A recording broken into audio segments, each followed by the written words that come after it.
Thank you kindly, Speaker. My next question is also to the Premier. Across the world, governments are fundamentally re-evaluating the state of policing in their communities. Hundreds of thousands of people have marched in the streets demanding systemic change and action to address anti-Black and anti-Indigenous racism. In less than 2 months, 3 Black Ontarians have died during interactions with police. Regis Korchinski-Paquette, DeAndre Campbell, and Caleb Tubila Njoko all lived with mental health issues. They were loved, and they should be with us today. No one should die after calling 911 for help. What is the Premier's plan to address this urgent call from communities for fundamental change to policing in Ontario?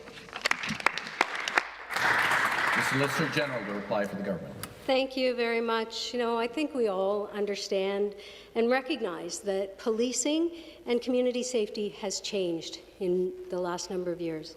The issues faced today by police services and our communities they serve are increasingly complex.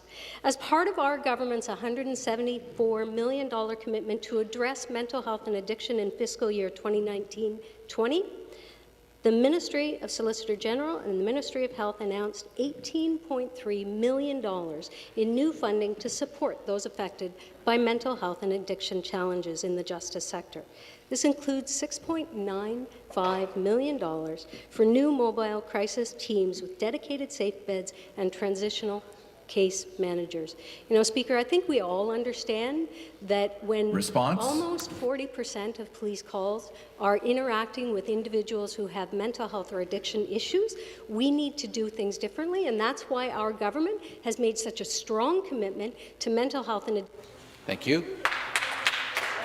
Thank you. The supplementary question.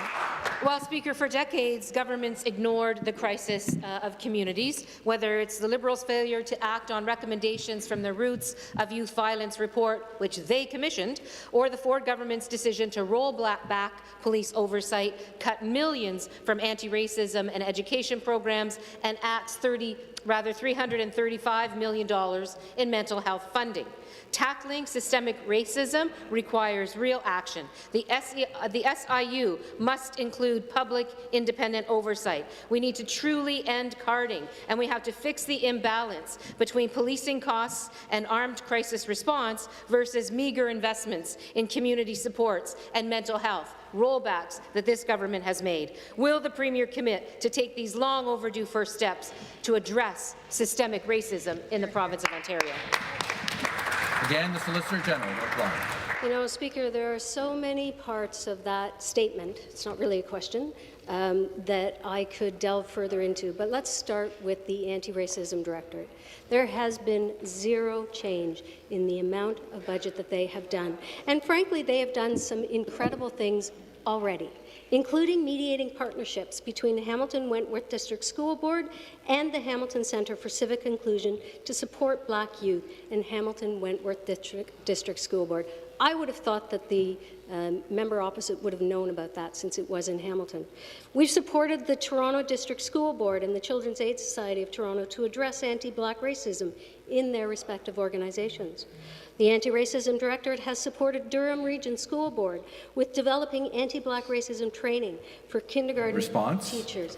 And there are so many things that we are doing at the Ontario Police College to make sure that our frontline police officers who are doing very challenging work during challenging times have the training and the skills needed and necessary to make sure that we serve all of Ontario. Thank you. Thank you.